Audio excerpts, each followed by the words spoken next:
नेपाल की राजधानी काठमांडू में भगवती मानव कल्याण संगठन के तत्वावधान में आयोजित राष्ट्र सेवा शक्ति साधना नशा मुक्त शिविर के प्रथम दिवस का भव्यतापूर्वक समापन हुआ। काठमांडू के श्री पशुपतिनाथ मंदिर परिसर के पार्किंग ग्राउंड में शिविर का आयोजन हो रहा है, जिसमें शामिल होकर लाखों लोगों ने दिव्य आरती क्रम का लाभ लिया। प्रथम दिवस के आयोजन में भगवती मानव कल्याण संगठन के संस्थापक संचालक योगीराज श्री शक्तिपुत्र जी महाराज के द्वारा धर्म, राष्ट्र, मानवता व अध्यात्म जगत के गूढ़ रहस्यों पर आधारित महत्वपूर्ण चिंतन प्रदान किए गए। साथ ही कश्मीर के पहलगाम में हुए आतंकी हमले के जवाब में भारत सरकार की कार्रवाई ऑपरेशन सिंदूर का समर्थन करते हुए इस कार्रवाई को आतंक के खिलाफ भारत सरकार द्वारा उठाया गया महत्वपूर्ण कदम बताया गया। माता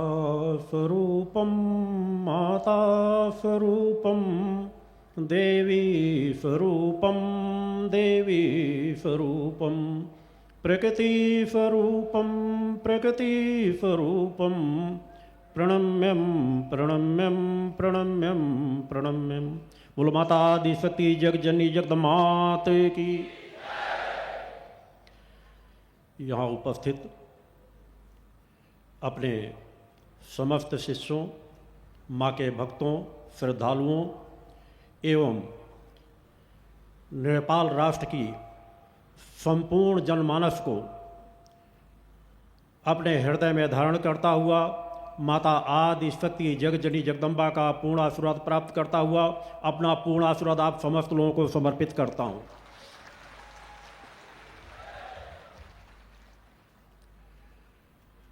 नेपाल राष्ट्र के अति महत्वपूर्ण धाम पशुपतिनाथ धाम पर शक्ति चेतना जन जागरण शिविर अपने आप में एक विशेष ऊर्जा को लिए हुए है। जहाँ पर भी शक्ति चेतना जन जागरण शिविर का आयोजन किया जाता है, वहाँ उपस्थित होने वाले शिष्यों, भक्तों, श्रद्धालुओं एवं उस क्षेत्र से जुड़े हुए जनमानस के साथ ही संपूर्ण आध्यात्मिक जनमानस को जो विश्व जगत में कहीं पर भी सत्य धर्म के पथ पर चल रहे हैं, उनके सभी के कल्याण के लक्ष्य को लेकर के इन शिविरों का आयोजन किया जाता है। इस शिविर के माध्यम से भी 2 दिव्य आरतियों का सौभाग्य आप सभी लोगों को प्राप्त होना है। वो महत्वपूर्ण दिव्य आरतियां जिनमें मेरी स्वयं की उपस्थिति होती है, जहां पर मेरी स्वयं की उपस्थिति होती है वहाँ पर माता आदि शक्ति जगजननी जगदम्बा का आवाहन हर पल बना रहता है। जहाँ माता आदि शक्ति जगजननी जगदम्बा की उपस्थिति होती है, वहाँ समस्त देवी देवताओं की उपस्थिति सहज भाव से प्राप्त हो जाती है। आज से लेकर कल तक के इस पवित्र स्थल पर मिलने वाले क्षणों को जितना एकाग्र होकर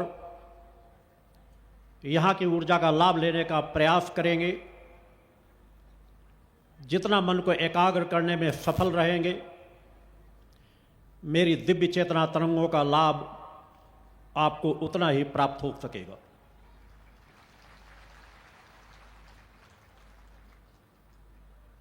एक एक पल सत्य की यात्रा के महत्वपूर्ण होते हैं। नेपाल के शिष्य कार्यकर्ताओं को कम से कम इस मंच पर मेरे आने के बाद तो विश्वास हो गया होगा कि उन्हें शिविर प्राप्त हो चुका है।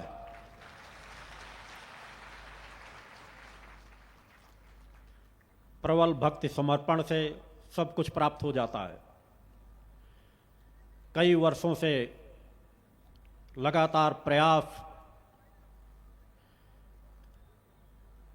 उनका फल है कि माता आदि शक्ति जगजननी जगदम्बा की कृपा से इस नेपाल की पावन पवित्र धरती पर सत्य चेतना जागरण शिविर की श्रृंखला का एक शिविर आयोजन करने का निर्णय लेना पड़ा।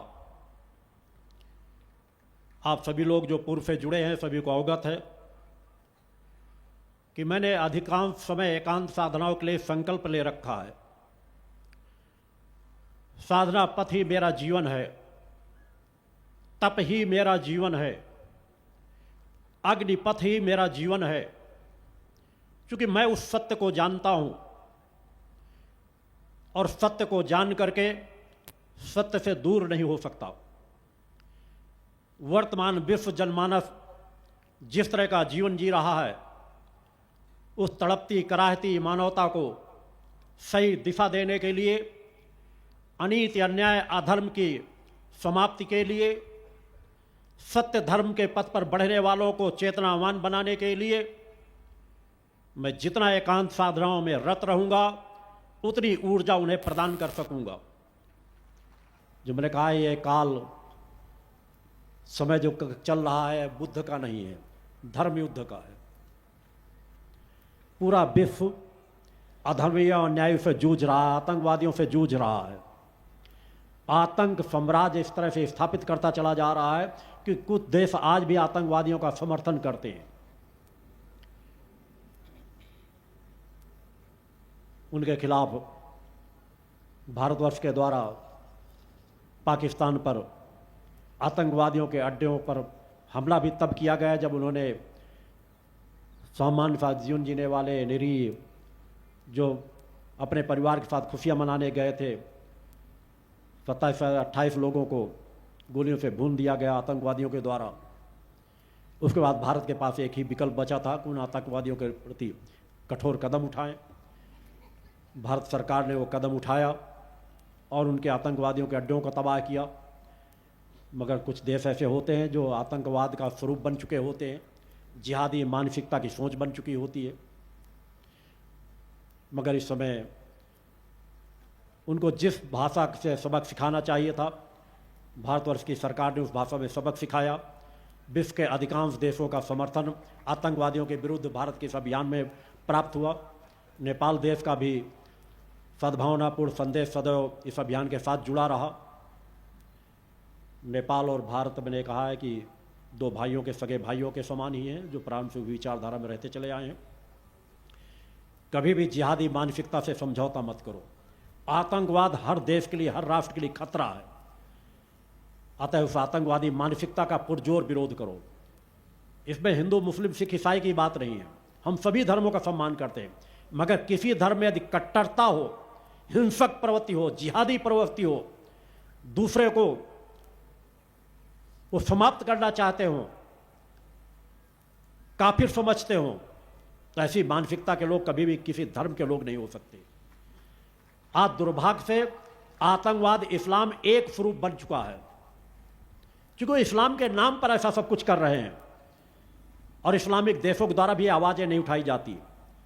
मैंने कई बार भविष्यवाणी अपने शिविरों में किया है कि आगे आने वाले भविष्य में इस्लामिक कंट्रियों की बहुत बड़ी क्षति होनी है, जिसे मैं स्पष्ट देख रहा हूं और धीरे धीरे क्रम में वो चल चुके। यह समय विश्व युद्ध के काल के समय से गुजर रहा है।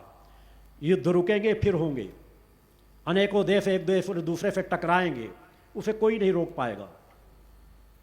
रुकते हुए दिखने वाले युद्ध भी फिर युद्ध होंगे और इसमें वही विजयी होगा जो धर्म के साथ खड़ा होगा।